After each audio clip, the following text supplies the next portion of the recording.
So you would think losing all my possessions, son of a bitch, would make me upset. And yeah, it does. I'm fucking pissed! In fact, you know what? I'm gonna go start a gang war in the streets right now because it seems like the most logical thing to do.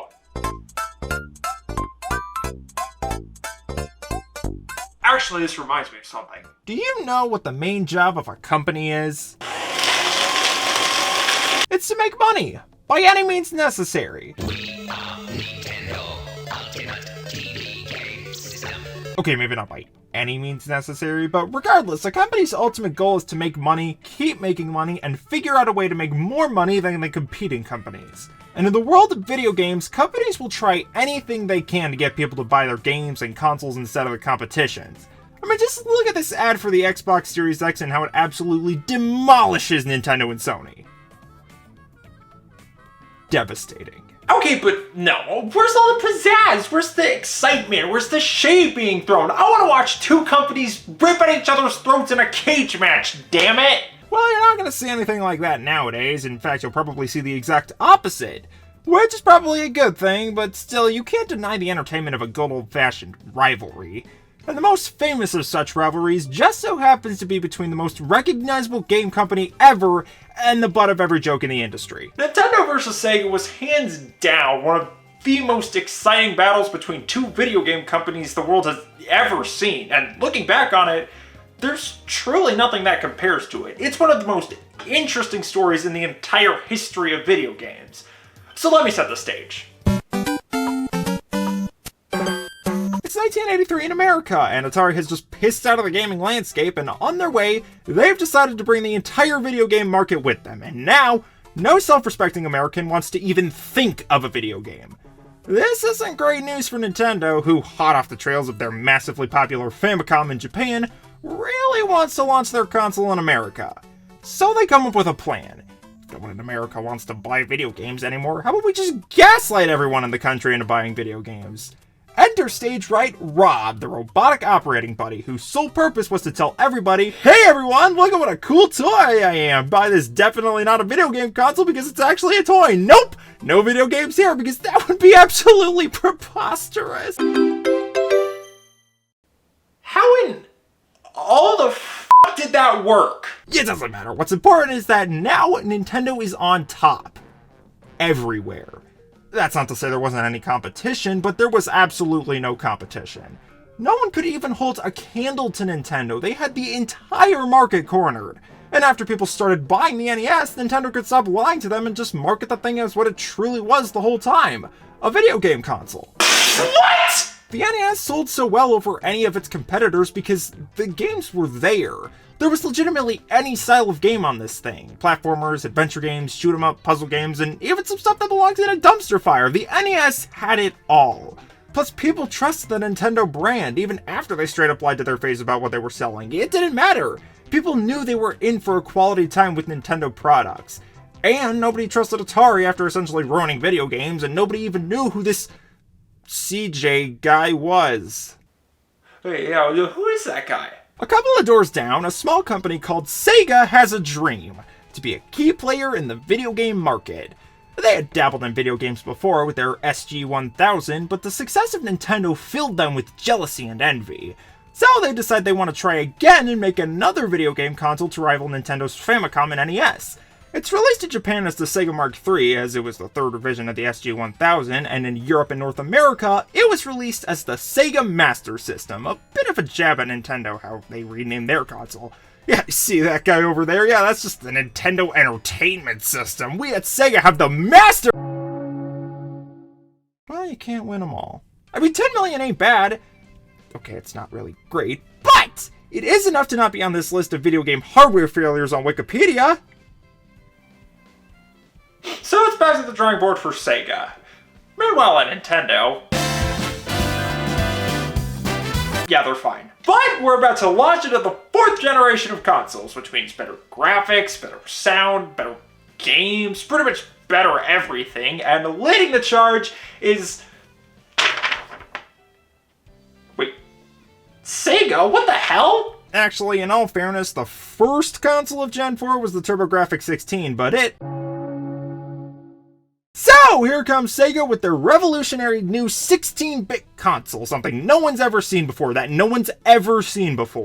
in order for this console to really take off, they were going to need something to make it stand out from the crowd. Something that could even rival Nintendo's recognizability. Something blue, something fast, so you gotta be fucking kidding me, not again. In the most marketing-centered series of events of the 90s, Sega birthed Sonic the Hedgehog. Imagine that being your claim to fame. Sonic was created for the sole purpose of clashing with Nintendo's mascot of Super Mario. Where Mario was slow, safe, and had as much personality as a wet sock, Sonic was fast, cocky, and definitely not someone you'd let your daughter go out with. Because that would be disgusting, and no, we're not going to talk about that. But my god, he was truly the solution. Like, people looked at this thing and were like, why did I buy this? And just to add salt to the wound, Sega also launched one of the most iconic marketing campaigns of all time. 16-bit arcade graphics. 16-bit arcade action. Does.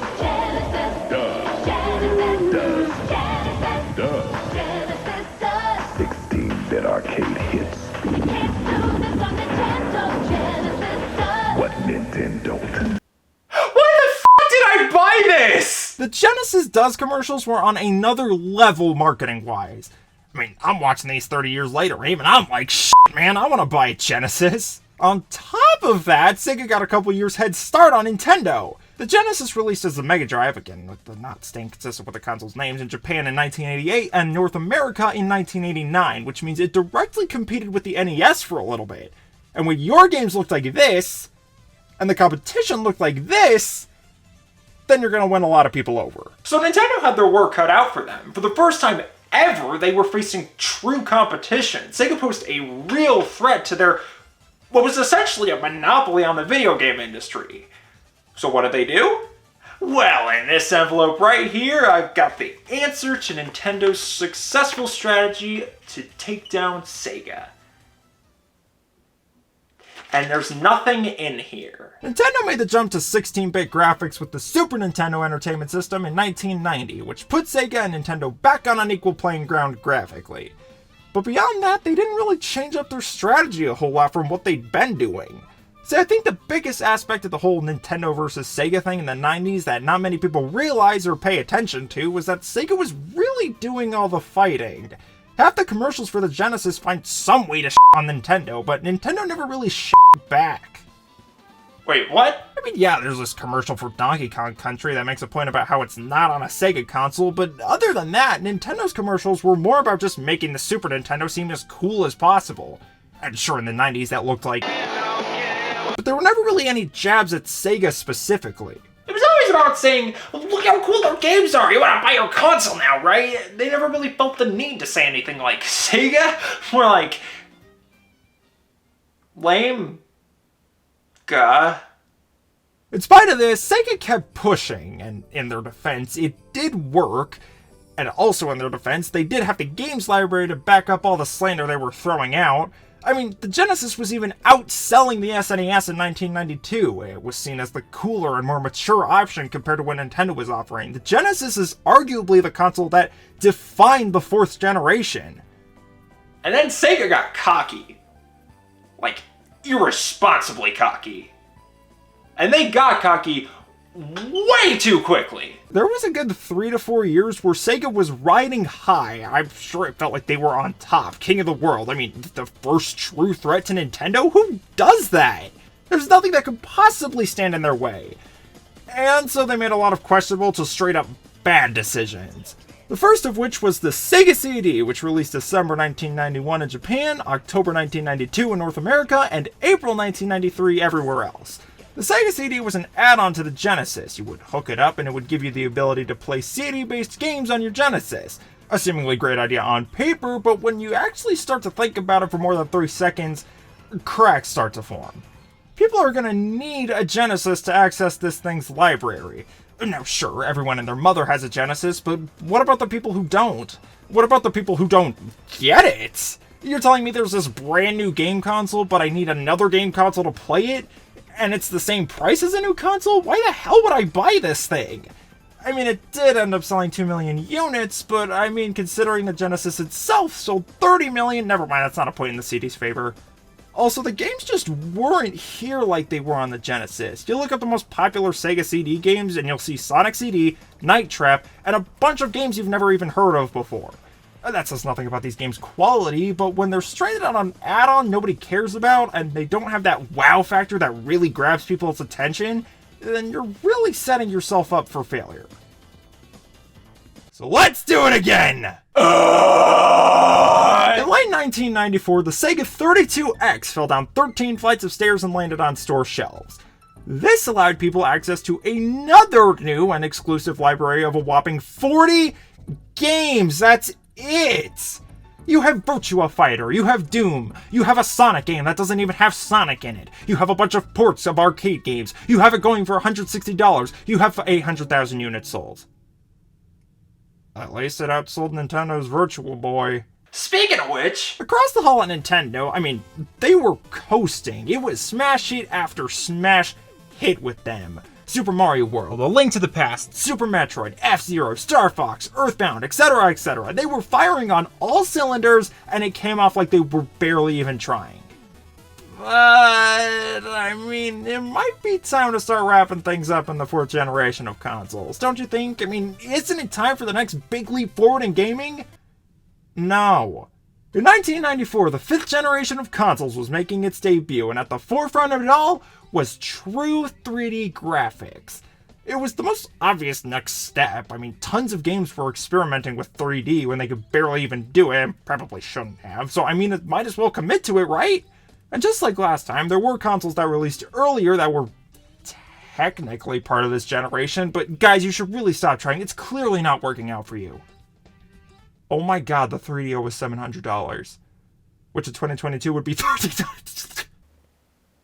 what the f*** is a 3DO? However, Nintendo wasn't really ready for the future just yet. I mean, they were going to need at least 2 more years.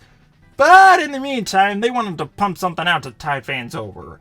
So in 1995, they released something revolutionary, something that was like nothing else before it. The Virtual Boy. I'm not even going to finish that thought. The thing was dead on arrival.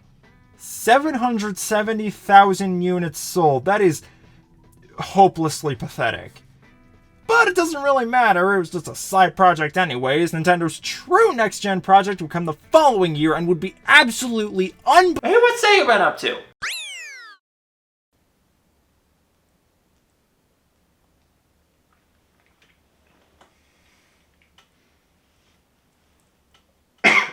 $1994, the same year as the 32X, here comes Sega's next-generation console, the Sega Saturn. How did they f*** it up? Number 1, it was the most expensive, legitimate player in the console war. We already established the 3DO was no, and there was also the Atari Jaguar, which was cheaper, but I didn't even know Atari was still making consoles in the 90s. Number 2, they released it way before they should have. See, the 5th generation saw a brand new player enter the console war, Sony with the PlayStation. Coming straight out the heels of a failed deal with Nintendo to make a console, Sony went, well fine, we'll just do it ourselves, and then proceeded to, oh my god, it was not even close. But the cocky little bastards at Sega wanted to get the jump on Sony and have their console on the market first. So at E3 in 1995, Sega announced that in North America, the Saturn would be releasing on May 11th, as opposed to the original plan to launch it in September. In response to this, every store that was set to sell the damn thing went, what the f***?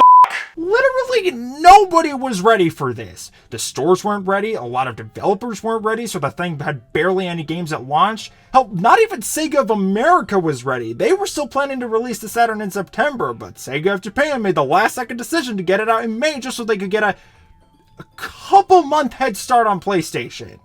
Although it probably wouldn't have mattered that much if it had been released when they originally planned to, because number 3, the thing still barely had any games. I don't think I've seen a bigger fall from grace. I mean, Sega was on top for like 3 years, and that's it. And then they promptly pissed themselves out as fast as their mascot can run. It was almost an exact repeat of what Atari did in the early 80s. They got super successful, got a big head, and then tried to do too much too fast and ruined everything.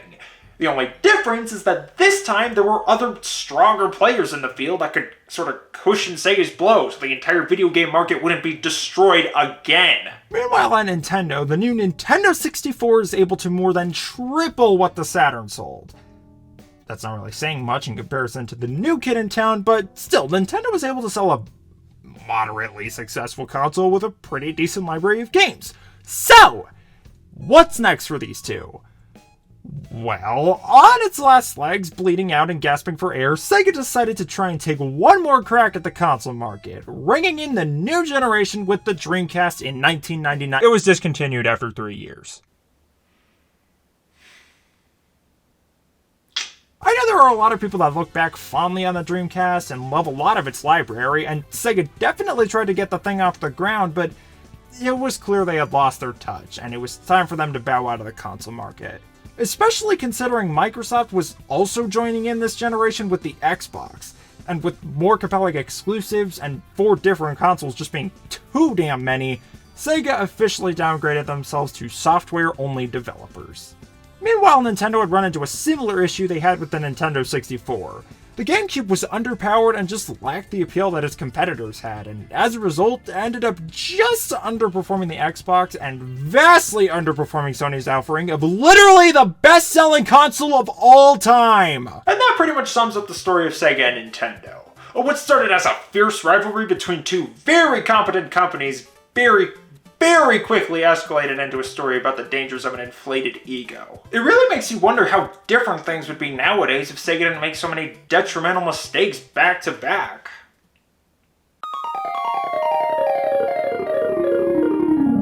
Yeah, but that's another story for another day or something.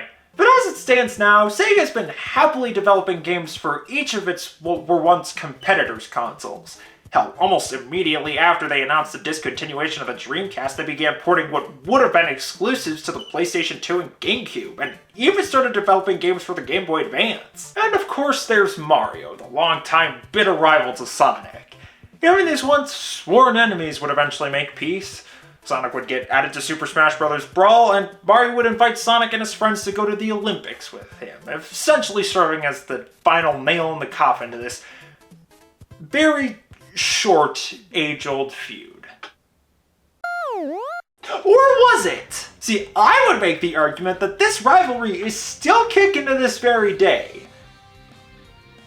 albeit extremely subdued. So, fucking Nintendo nowadays, am I right? Nintendo is probably the most obnoxiously overprotective parent I have ever seen in my entire life. If you so much as sneeze the name of one of their characters in a way they don't like, they will rain down hellfire upon you, filing as many cease and desists as their legal team will let them. It's weird. It's like Nintendo wants their fans to have fun, but only in the ways they say they can. Because while Nintendo has some of the most die-hard fans out there, the company doesn't really seem to care about those fans showing their support in any other way than buying their games. And if you don't really get what I'm talking about, then look at how Sega interacts with their fans. They're fully on board with them showing their support in any way they want. And they make sure to continually interact with the fans to prove that. Letting people make fan games and remixes of their songs, posting memes on the Sonic Twitter, shit, they even got these Q&A things every once in a while where they have the voice actors of the Sonic characters come and read and answer questions as their characters. And the most outstanding example of this, Sonic Mania, a game headed entirely by creators in the Sonic fan community, officially licensed by Sega. And I mean, yeah, this is all Sonic stuff, because let's be honest, that's all Sega is anymore, but still, whether intentional or not, it feels like a little bit of a jab at Nintendo how much Sega appreciates their fans. And it may come off as pandering, annoying, and like they're trying way too hard at times, but I would also much rather take this than Nintendo doing nothing. It may just be my conspiracy theory brain talking, but I like to think Sega interacts with their fans so much as a way to keep this very one-sided conflict going, because honestly, I don't think it's a rivalry this world is totally ready to lose. There's truly nothing else like what Sega and Nintendo had in the 90s.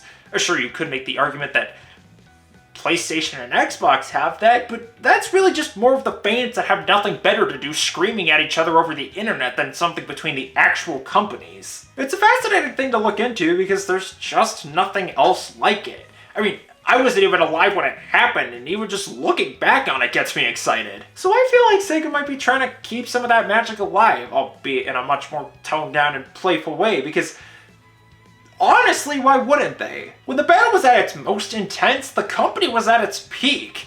And sure, I'm willing to bet that most of the people that work there during it don't anymore or just don't care, but still, rivalries are fun, they're entertaining to watch, and I'm sure Sega knows this and is just trying to give their fans that little bit of extra entertainment. As cool as it would be to see a full-on war between two companies again, the gaming landscape has changed, and that's just not how things roll anymore.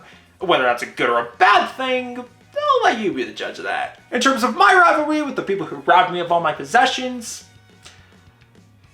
I guess there's something I can do about it now. There's no use whining or crying or throwing a fit about it. I guess I'll just have to move on. And hey, it's a great opportunity to start fresh. I'm just kidding. I wrote a smear marketing jingle for whoever did this. Fuck you. Fuck you.